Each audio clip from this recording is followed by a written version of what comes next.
سلامونه او نیکې هیلې په همدې هیله چې تاسې ټول راته روغ جوړ او د عافیت جامې به مو تن شي. لکه څنګه چې تاسو ته پته ده زه همیش هغه ټکي راخلم چې کومه د ټولنې لپاره ډېر زیات ضرورت لري. نو په همدې خاطر باندې غواړم چې د خپلې مور بي بي الله پاک دې جنت فردوس کې هم اعلی مقام نصیب کړي امین. هغې به یوه کیسه کوله او هغه کیسه غواړم چې تاسو ته وکړم ځکه چې ډېر مهم ټکي پکې نغښتي او د افغانانو او پښتنو لپاره ډېره مهمه کیسه ده چې دا باید یو ځل واوري. هغې ویل چې یو کلي کې یو ښامار اموخته شوی تور ښامار. دې کلي ته د تور ښامار یو شرط ایښی و چې تاسې به ماته سینګار شوې جلۍ زما د خوراک زیات ته د ماښام په ټیم کې راوړئ. خو دغه ترتیب مو اختیار کړل او دغه کار مو کاوه نو زه به بربادي نه کوم تاسې کې. مقصد تاسې به ژوند کوئ خو صرف دغه یو شرط دی چې زما د ماښامي ناشته به یا زما د ماښامي خوراک به ماته راوړئ او ما به نه پازاپئ. او دا یې شرط و چې یو سینګار شوې ښایسته جلۍ یا سینګار شوې جلۍ به ماته راوړئ او زه به یې خورم.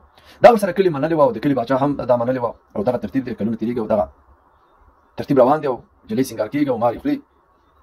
نو یو وخت د باچا د لور ټایم راځي او باچا هم مجبورېږي څه کولی نه شي. یوه لاره ده چې د دوی باید ومني. نو په همدغه حساب باندې باچا لور ښه ښایسته او ډېر دولت او باچایي لري خو څه کولی نه شي. خو دلته یوه خبره وکړله که زما لور هر چا د دغې نه ازاده کړله نو زه ورته خپله لور هم ورکوم او باچایي هم ورکوم. دلته یو ځوان پیدا کېږي او هغه ځوان دغه تور ښامار د خولې نه تر لکۍ پورې څیرې کوي او دوه برخې کوي.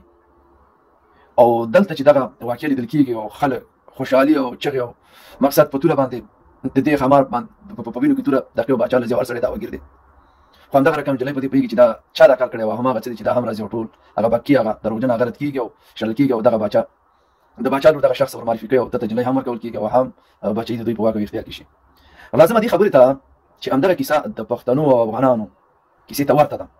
که موږ ګیلمن وګورو که همدغه رقم دا نور مشران وګورو چې څوک راکې عاقل اوسي او ډېر پوهه او مقصد وطن مهین اوسي او په پښتون ولس مهین اوسي او د دوی د رابیدارولو لپاره کار کوي نو د دې ټول پنجاب شرط هم دا دی چې دا باید د منځه ویسي.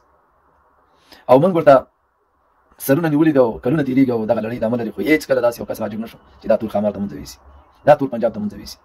نو دې دپاره اتفاق پکار دی او نور ودرېدل هغه ابدالي رقم خوځښت پکار دی. نو د دې لپاره ما او تا یو ځای کېدل او همت کول پکار دي. موږ پوره یو موږ ډېر یو. دغه ګل خان دا داسې حالاتو کې دی ما او تا ته ګوري که چېرته ما او تا بریا وموندو دا خپله راځي. دا ګل خان دا پوهېږي چې زه باید ژوند وکړم پوهېږي که زه دې په لار شم دا دومره ډارن دی چې هماغلته پنجابي ته ځان درکړي. که ته ځان را تکړه کړې او ودرېږې او یو څو باندې خوله کږې کړې نو دا ګل خان به بیا په دې باندې پوه شي چې واو دا خو دا سړی دی بیا به نو ستا څنګ کې اوسي او ته به دغه تور پنجابی تر خپل هدف نه هم ورتېر کړې او خپله بچۍ او خوشحالي او خوښي به ولمانځې او خپل ژوند به وکړې او اولادونه او راتلونکي نسل به در باندې ویاړي. د دې ضرورت دی اتفاق او اتحاد وکړئ همدغه وخت دی او د دې تور ښامار د منځه وړل پکار دي او نه دا چې موږ ورته هر کال سینګار شوی هره میاشت سینګار شوي ځوانان ورکوو او دی رانه خوري. ما درسره په خپلو دواو کې یاد ساتئ په رب مو سپارم په همدې هیله چې موږ د باقي غم نه د دایم دپاره خلاص شو. السلام علیکم.